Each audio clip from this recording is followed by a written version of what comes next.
नमस्कार, मैं विशाखा ठाकुर। स्वागत है आप सभी का 3.0 टीवी में। बिटकॉइन, इथेरियम और अन्य वर्चुअल डिजिटल एसेट्स और वीडीए को डॉलर में मजबूती और ट्रेजरी यील्ड्स के लगातार दबाव के कारण नुकसान उठाना पड़ा। ऐसे में अब ध्यान federal reserve chair Jerome Powell द्वारा दिन के अंत में आर्थिक संकेतों पर केंद्रित है।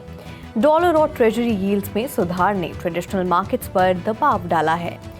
यूएस स्टॉक फ्यूचर्स सीमित दायरे में कारोबार कर रहे थे। Dow Jones futures, S&P 500 futures और नैस्डैक 100 फ्यूचर्स 0.1% की सीमा में कारोबार कर रहे थे। फेड चेयर की स्पीच के अलावा मार्केट पार्टिसिपेंट्स नए ट्रेड बैलेंस डेटा की भी निगरानी करेंगे। ग्लोबल क्रिप्टोकरेंसी मार्केट कैपिटलाइजेशन वर्तमान में $1.06 ट्रिलियन है, जो पिछले 24 घंटों में 1.17% कम है। इसी अवधि में टोटल क्रिप्टो मार्केट वॉल्यूम 2.13% बढ़कर $49.53 बिलियन हो गया।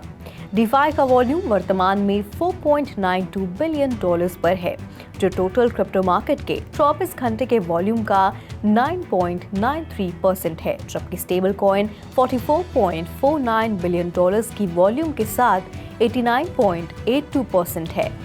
बिटकॉइन की डोमिनेंस रेट 0.04% बढ़ी है, जो अब 41.56% है। होडल नॉट, एक ट्रबल क्रिप्टोकरेंसी लेंडिंग फर्म, कथित तौर पर अपने बिजनेस और दूसरे एसेट्स को बेचने के बारे में कई संभावित निवेशकों के साथ बातचीत कर रही है। कई पोटेंशियल बायर्स ने होडल नॉट को खरीदने और डिफंक्ट क्रिप्टोकरेंसी एक्सचेंज FTX के खिलाफ इसके दावों के बारे में पूछताछ की है। क्रेडिटर प्रोटेक्शन की मांग करने के बाद होडल नॉट के इंटरिम जुडिशियल मैनेजर्स ने इसके सिंगापुर बेस्ड क्रिप्टो बिजनेस के एक्वायर के लिए मल्टीपल बिड्स हासिल की हैं। एक हफलनामे के अनुसार जुडिशियल मैनेजर्स अब पोटेंशियल इन्वेस्टर्स के साथ नॉन डिस्क्लोजर अग्रीमेंट्स पर हस्ताक्षर करने की प्रक्रिया में हैं। हलफनामे के अनुसार होडल नॉट ग्रुप पर 9 दिसंबर 2022 तक Algorand foundation, Sam trade custodian, Sam fintech and Jean Marc Trimex जैसे कंपनियों और एंटिटीज का टोटल $160.3 मिलियन या आउटस्टैंडिंग डेट का 62% बकाया है। फाइनेंशियल कंडक्ट अथॉरिटी ने 6 फरवरी को यूनाइटेड किंगडम में क्रिप्टो कंपनियों को चेतावनी दी कि वे फाइनेंशियल प्रमोशन पर नए प्रतिबंधों की तैयारी करने जा रहे हैं, जिसके उल्लंघन पर 2 साल तक की जेल की सजा हो सकती है।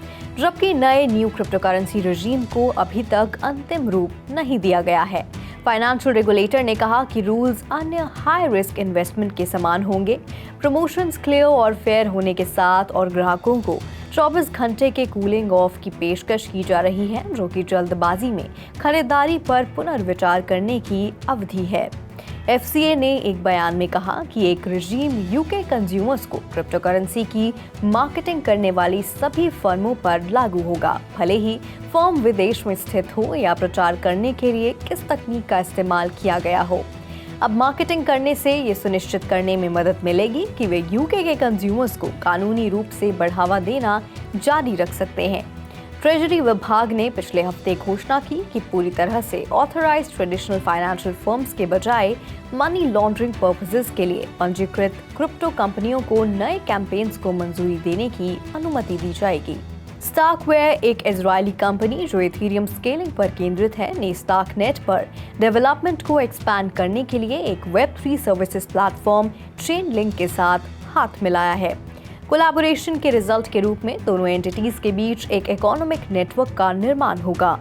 स्टाकवेयर चेनलिंक स्केल प्रोग्राम में एक आधिकारिक भागीदार बन जाएगा और स्टाकनेट टेस्टनेट पर चेनलिंक प्राइस फीड्स उपलब्ध करवाएगा। ऑपरेटिंग कॉस्ट को कवर करने के लिए डेवलपर कम लागत वाले स्टाकनेट टोकन खरीदने में सक्षम होंगे। एक साझेदारी का प्राइमरी गोल स्टाकवेयर के इकोसिस्टम में डेवलपमेंट का विस्तार करके इसके समाधानों को अपनाने में तेजी लाना है। एलीज एक फाइनेंशियल सिस्टम बनाने के लिए भी कोलैबोरेट करेंगे, जो डेवलपर्स को हाईली परफॉर्मेंस, इंक्रीजिंगली कॉम्प्लेक्स और सिक्योर कॉन्ट्रैक्ट एप्लीकेशंस बनाने की अनुमति देगा। सेनेट बैंकिंग कमेटी एक क्रिप्टो रेगुलेटरी फ्रेमवर्क के लिए अपनी प्रायोरिटीज जारी कर रही थी, न कि सेंस कॉट US senator Tim Scott senate banking committee के टॉप रिपब्लिकन 2 फरवरी को क्रिप्टो करेंसी के लिए बायपार्टिजन रेगुलेटरी फ्रेमवर्क पर काम शुरू करना चाहते हैं, जो कि उन्होंने एक बयान में कहा है। अब तक 2 फरवरी के बयान पर स्कॉट का ब्रीफ स्टेटमेंट, जिसमें कांग्रेस के इस नए सेशन के लिए उनकी 7 प्रायोरिटीज में से एक के रूप में डिजिटल एसेट रेगुलेशन शामिल था। इस साल अमेरिकी सांसदों ने क्रिप्टो कानून के पहले महत्वपूर्ण हिस्सों पर काम शुरू करने की उम्मीद है। साउथ कोरियन रेगुलेटर ने डेफिनेशन को डिटेल में बताया कि किस प्रकार के ब्लॉकचेन बेस्ड टोकन को सिक्योरिटी माना जाता है, जिसका इशूअर्स और क्रिप्टो करेंसी एक्सचेंजेस के लिए प्रभाव पड़ता है। फाइनेंशियल सर्विसेज कमीशन के मुताबिक साउथ कोरिया के कैपिटल मार्केट एक्ट द्वारा डिफाइन किए गए सिक्योरिटीज के जैसे विशेषताओं वाले टोकन को इस प्रकार रेगुलेट किया जाएगा।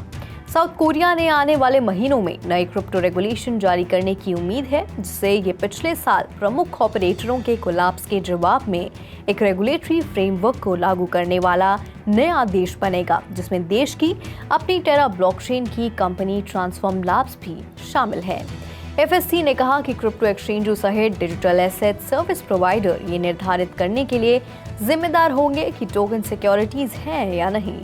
बयान के अनुसार सिक्योरिटीज जारी करने की प्रोसीजर्स का पालन नहीं करने वाली फर्म कानून तोड़ेंगी और उन्हें पेनल्टी का सामना करना पड़ेगा। क्रिप्टो इंडस्ट्री के एक्टिविटीज की निगरानी के मामले में हांगकांग के रेगुलेटर्स अब और भी ज्यादा सतर्क हो रहे हैं।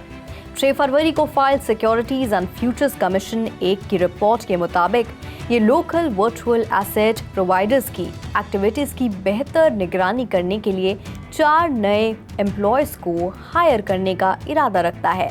इसके अलावा बढ़ी हुई जांच रिटेल इन्वेस्टर्स को रेगुलेटेड प्लेटफॉर्म पर वर्चुअल एसेट ट्रेड करने की अनुमति देकर बेहतर अनुपालन और जोखिम का आकलन करने में मदद करेगी। कमीशन ने लिखा, ये ऑपरेटरों की बढ़ती संख्या के जवाब में है जिन्होंने वीए एक्टिविटीज जैसे ट्रेडिंग प्लेटफॉर्म और वीए फंड्स के मैनेजमेंट में रुचि व्यक्त की है। ये तब आता है जब ज्यादा रिटेल क्रिप्टो इन्वेस्टमेंट की अनुमति देने के लिए एक नया लाइसेंसिंग रेजीम लागू किया जा रहा है। रेगुलेटर्स के मुताबिक हांगकांग में पहले लाइसेंस प्राप्त ट्रेडिंग प्लेटफॉर्म सिर्फ कम से कम $1 मिलियन के पोर्टफोलियो वाले इन्वेस्टर्स या प्रोफेशनल इन्वेस्टर्स की सेवा कर सकते थे। क्रिप्टो एक्सचेंज बाइनेंस बुधवार से शुरू होने वाले यूएस डॉलर बैंक ट्रांसफर्स को टेम्पररीली सस्पेंड कर रहा है। बाइनेंस के एक प्रवक्ता ने कहा, हम 8 फरवरी से यूएसडी बैंक ट्रांसफर्स को टेम्पररीली सस्पेंड कर रहे हैं। सिर्फ 0.01% monthly active users USD bank transfers का इस्तेमाल करते हैं।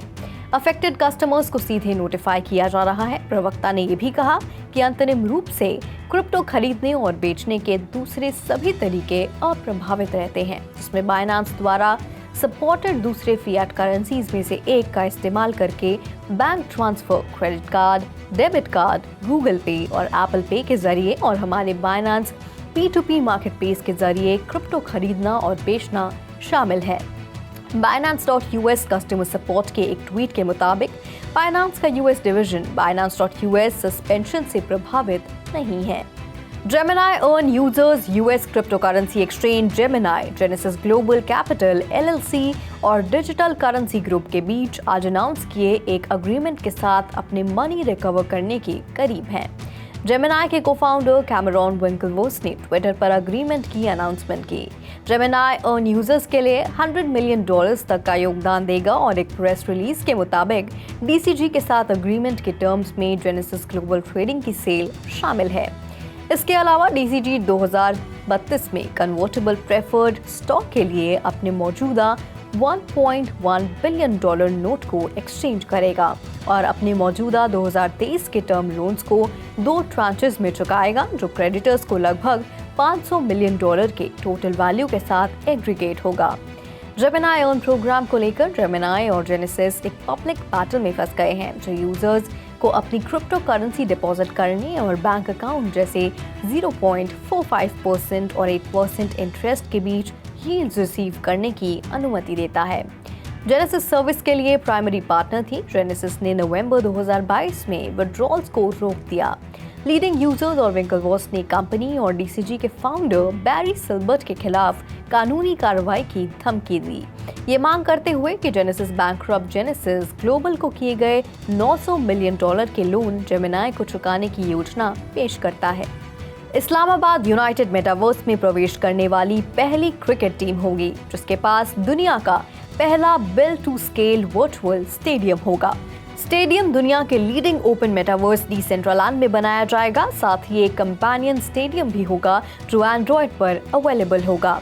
इंटरैक्टिव एक्सपीरियंसेस और चैलेंजेस की एक सीरीज की वजह से फैंस पहले से कहीं ज्यादा टीम के करीब आ सकेंगे। वे न सिर्फ अपने पसंदीदा खिलाड़ियों के अवतारों के साथ बल्कि स्टेडियम के कई एरियाज जैसे लॉकर रूम, प्लेयर्स लाउंज और फैंस कॉन्फ्रेंस रूम के साथ भी इंटरैक्ट करने में सक्षम होंगे। विजिटर्स को उनकी खोज और चैलेंजेस को पूरा करने के लिए official Islamabad United digital kits, club memorabilia और एक्साइटिंग डिजिटल एसेट्स और स्पॉन्सर्स की ऑफर्स के लिए रिवॉर्ड दिया जाएगा।